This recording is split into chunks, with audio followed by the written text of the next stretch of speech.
You ask Tiger to calculate.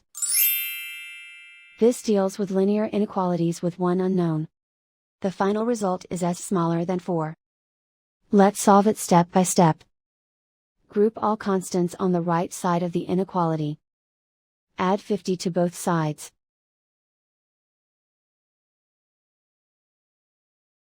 Simplify the arithmetic.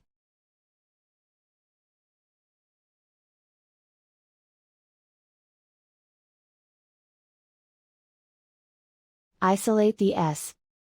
Multiply both sides by 4.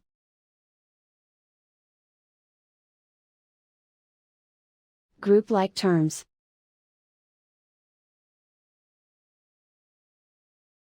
Multiply the coefficients.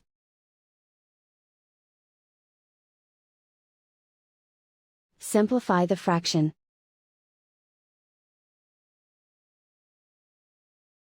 Remove the ones.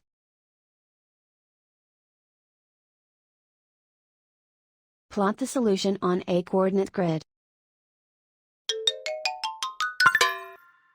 And so the final result is s smaller than 4.